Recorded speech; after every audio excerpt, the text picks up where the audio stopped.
let's jump into our first story of a really, really, really tough business decision that was made by Adidas going back.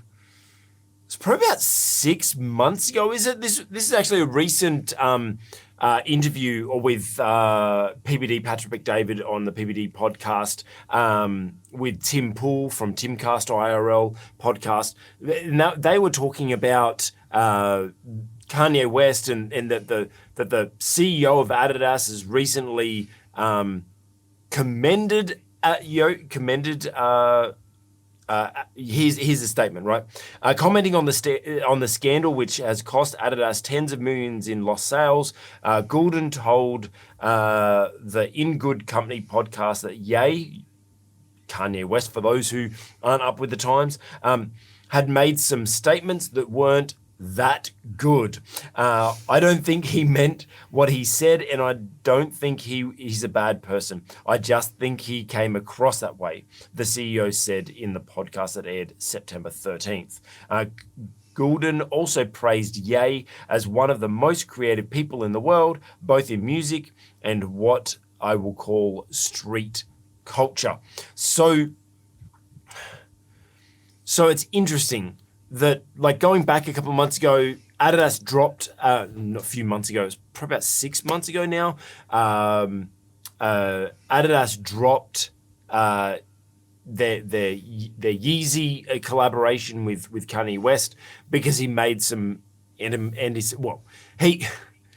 he was praising Hitler as being something about that anti-Semitic responses that comments and stuff like that. And Tim Poole was actually commenting that it's interesting when he interviewed Kanye West that Kanye was just absolutely normal. As soon as the cameras were on, he turned into this wild persona, and he thinks that it's just all a publicity stunt and just a very wealthy man just being bored and just trying to create some hype or whatever. Dr. Rod, looking at the business decision of dropping Kanye West in the first place, it's a tough business decision. They've lost tens of millions of dollars. They then decided to continue the line and continue to sell the stock that they currently have because they still own the trademark or whatever. But you were just telling me that you saw some reports that they've just recently decided to discontinue it altogether. Well, not to release any new models this year. Okay. I don't think they've dropped them altogether. So where do you make that decision as a business leader? Well, I mean, it looks as if they made their decision based on economic grounds. Yeah. According to reports, they were losing money. So how much of it was related to ethical issues, who knows? Clearly, what was going on at the time, there seemed to be a backlash by customers, which led to a decision which was made on the basis of financial data. Mm-hmm. Now, that's not necessarily an easy decision, of course, because you need to be making some judgment about what will happen in the longer term. So there cannot, we looked at Bud Light, of course. Yes. And their parent company, their shares took a big tumble after their falter publicly, but they've started to reground again, to regain ground again. And I think the same is probably happening here as well. The initial impact is often recouped after a period of time. My understanding is that Adidas went back to selling this particular line. They may have made the decision not to release any new additions for the remainder of the year, but I can't see anything from them or in any commentary that suggests that they're dropping their relationship with Ye at all. Mm. So it seems to me that the decisions are primarily financial, so they've kept an eye on the bottom line. That's what CEOs do. That's not to say it was the right decision from an ethical point of view, nor is it to say it was necessarily the right decision to make financially. I'm sure it was a tough decision. Yep. And these decisions are always tough, whether they are made on the grounds of the financial responses or what's happening to the financial reports, or whether you're making a decision purely based on some kind of ethical grounds. It's still pretty tough at the top. Yeah. So One thing that is rumored with all this stuff is like, the CEOs now going to start playing ball again, and maybe they're going to start doing some collaborations or whatever. And it's interesting that they've now cut any new releases, but who knows? Maybe it's because they're going to be doing a proper re-release with Kanye now. There's all the rumor mills are starting talking. The main thing I wanted to talk about from this story was walking back a tough decision. Hypothetically, let's say that they're going to be doing a deal again together and they're going to get back together. What does it take to be able to, as a leader, walk back a tough decision? They've done this, there's been a lot of public pressure, kick out Kanye West, we're not working with him anymore, we're a good company, we don't believe in what he said and all that sort of stuff. And now, months later, it's like, well, maybe it wasn't that bad, he was just misunderstood, and now we're going to do a deal together again. How do we process that, walking back what was a really tough decision and then now doing something that's probably going to bring some public backlash as well? Oh, well, you need to be authentic about it, I think. The kinds of comments like, oh, well, it wasn't that bad and, he made a mistake, that's a little bit wishy-washy for me. If the decision is made on financial grounds, just come clean and say it. Yeah. That, we made a judgment based on what we thought our customers would do. They didn't do that. And we've got an obligation to provide the market with what it wants or something like that. Yeah, I think authenticity is really important here. You and I might have a particular view about the ethics of the situation, and undoubtedly that's played on the minds of the executives and the directors of the company as well. But I think authenticity is the key here, to say, look, you know what, we reacted to that situation without perhaps thinking through all of the issues. We've had an opportunity to do that. We want to, rebuild our collaboration or something like that, and then let the public deal with it as they will. Yeah, I think that's really the authenticity part is really important. I mean, us as leaders, I think, if we start getting into a game of trying to cover things up and not being authentic and not being true to what we are, I think that's where we start getting into a slippery slope. The old saying of, you tell one lie, you've got to tell a bigger lie to cover that little lie, and you just get into a slippery slope. And like when we're talking business, that doesn't seem to be as, well, it doesn't seem to be as how do I say this? It doesn't seem to be as forbidden, I suppose, in the public eye, of like, oh, just in business, well, yeah, we'll just cover it up, we'll just tell a story and that's it. But I kind of feel like we in business, especially the way that society's going now, is we are starting to move towards a lot more, maybe it's not the right moral decisions, but there's definitely a lot more moral pressure for making ethical decisions and things like that, that I think that we're going to start finding as leaders that we need to start being more ethical and being more authentic with our decisions and with our conversations and with our stories, because I just feel like we're doing this trend while it's very woke at the moment and trying to push towards something. There is some good in that they are trying to reveal people for their true character. And I think that we as leaders need to understand that we will be revealed. I mean, we look at the pandemic, and I as soon as that happened, I knew that we were going to be revealed. That good leadership was going to be revealed through that, and poor leadership was going to be revealed through that, and we've seen that. So, yeah, I think that the authenticity is really important for us as leaders. Even if we get a little bit of backlash for it, I think it's much easier for us to be able to stand on the back of honesty and on truth, rather than try to keep covering up a lie.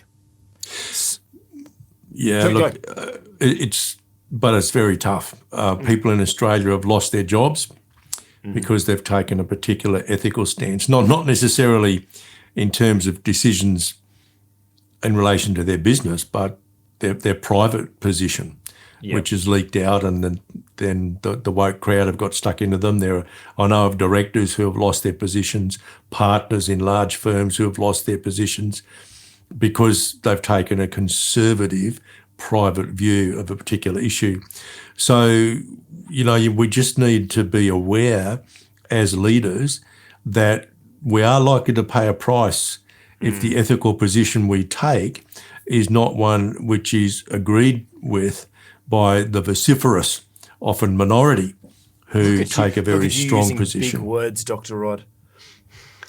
The loud ones, the ones that make a lot of noise, brother, or can pull political strings or whatever. I mean, I think I think that's making. You talk about ethical decision making. I think it can make ethical decision making extremely difficult. Yeah. Particularly if you've got what most people would regard as conservative or Christian perspectives on a whole range of ethical issues. Yeah. I suppose that's where you just.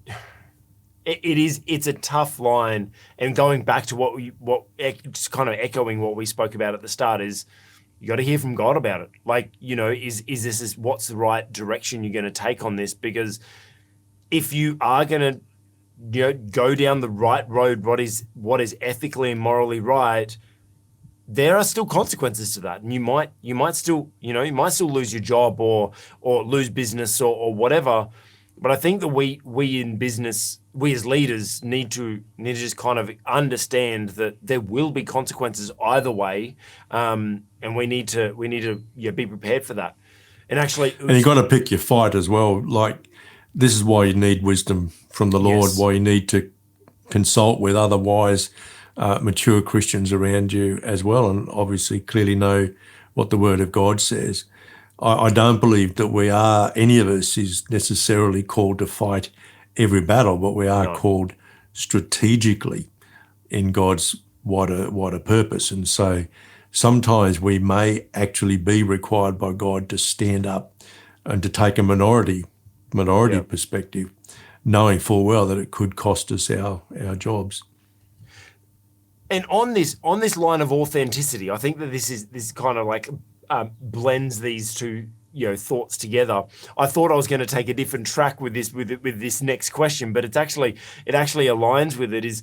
I was going to ask, because in this podcast, Tim Pool mentions about Kanye West coming in, talking really, really professionally and really intelligently and everything like that, and then as soon as the cameras go live, he just starts putting on this persona and this crazy persona, and then storms out of the podcast and everything like that. And they're like, it seemed like it was all planned. Genius marketing or just crazy self-sabotage? It kind of, for me, goes back to that authenticity thing. Is like, okay, is he being authentic by just doing all this crazy stuff? Is that like, what if he was just his authentic self? Oh, well, maybe no one would be interested in him. I don't know. I don't spend enough time listening to him or watching him. I think it was a very interesting observation that Tim Pool made, though, that, he's quite rational and businesslike before the cameras were switched on, and then became a different person, an actor, in other words. So perhaps he's not authentic. I don't know, but I don't know too much about the shoe industry, the sports shoe industry, and I don't know, anything at all about what kind of advice Ye might be getting behind the scenes from publicists and marketing people and so on. He's successful. He's made millions and millions of dollars. He's upset some people along the way. He is his business. He is his product. And he seems to be very successful. Now, look, he's never done anything that sets me on fire, ever. But guess what? I'm not his target market. Not even his Jesus is Lord album? Look, I listened to that, actually. I did listen to that online. I looked at his story, but I thought, nah, not really. there's not enough substance here for me to get too serious about him. But that's just me. I'm a 67-year-old pastor, mate. I'm not his target audience. I mean, good on him if he's, become Christian. I think that's a great thing. We all rejoice, as do all the angels in heaven. Mm-hmm. But, you look at the way that he acts, he perhaps needs to grow a bit of wisdom himself in terms of how he outworks his professed Christian faith. I don't know. But it's not for me to make that judgment. I think Adidas has made primarily a commercial decision, and, I can't really blame them for that. As a consumer, I need to spend my money in a way which aligns with my own ethical standards, and I do the best I can to do that. Yep. I choose to spend my money with organisations which, in my opinion, are doing the least damage to the kinds of standards that I find in God's Word. So you're not going to be seen out on the streets rocking some Yeezys, Dr. Rod? I don't know. Who knows now that some Yeezys and now that I know about them, I might go and try a pair on. I don't know. They are the ugliest shoes I've ever seen. So, but look, if someone wears a pair in my church, I'm not going to throw them out. Okay, Dr. Rod's church is open to Yeezy wearing people. You heard it here. That closes the conversation. We don't need to say anything more about that. No, look, that's great. So yeah, I think the key is obviously authenticity, but being aware that authenticity comes with consequences sometimes. And yeah, use it wisely. Make your decisions wisely. Hey, you just watched an excerpt from the On the Cube Leadership podcast. If you like that, hit the like button and put a comment below. Hey, if you want to watch more videos like this, check out our channel, and while you're there, make sure you subscribe.